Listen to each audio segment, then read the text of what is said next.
To trace the origins of the BRICS acronym back then, South Africa wasn't a part of it, you've got to go back to November 2001, specifically to this paper. And here's what the author wrote. Over the next 10 years, the weight of the BRICS and especially China in world GDP will grow. In line with those prospects, world policymaking forums should be reorganized, and in particular, the G7 should be adjusted to incorporate BRIC representatives. End of quote. I don't think when Jim O'Neill, back then he was a managing director in Goldman Sachs Investment Management Unit, I don't think when he wrote this 21-page paper that he had any idea just how exponential that growth was going to be. You see, by the end of the year 2000, Brazil, Russia, India, and China, they made up just 8% of the entire planet's GDP. Fast forward to 2021, and those four economies, plus South Africa, which joined the group in 2011, they accounted for 26% of global economic output. China alone accounted for over 70% of BRICS GDP in 2021. So the acronym may have taken shape in 2001, but it was only 8 years later the four countries sat down and asked themselves that very simple question. What exactly are we? Well, they decided to make things official at the first BRICS summit in Russia on the 16th of June in 2009. So now you have this group.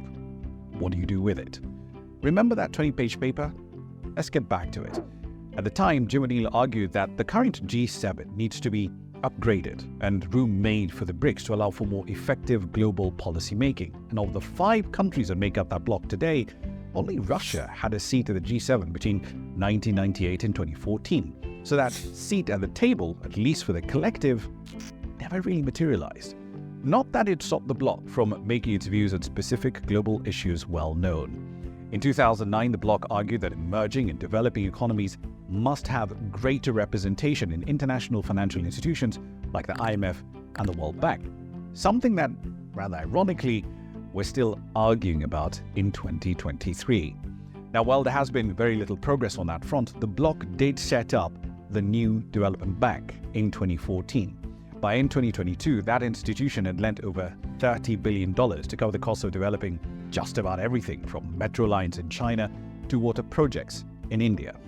Now, one of 2023's meta-narratives, the meta-stories, if you will, is tied to the sheer strength of and our continuing reliance on the US dollar. And even the BRICS are not immune to that. By end 2022, just over 60% of the NDB's portfolio was denominated in that currency. In the 2001 paper, Jim pointed out that a strong dollar then could be a big challenge for emerging economies. And given today's concerns around debt service and inflation problems, the argument still stands. Right now, there are no immediate plans to roll out a separate BRICS currency as a hedge against dollar strength. The development of anything alternative, in fact, is more of a medium to long-term ambition, according to the CFO of the New Development Bank. Nonetheless, bloc members are working on trading a lot more in their own currencies, more rupees and rubles, a lot less of the greenback. As the BRICS get into their teen years, with over 24 countries now interested in joining the bloc, what should we make of this group that's home to 4 out of every 10 humans on the planet? And more importantly, where does it collectively see its place in a complicated world? The answers to that question will emerge from the Head of State Summit in Johannesburg.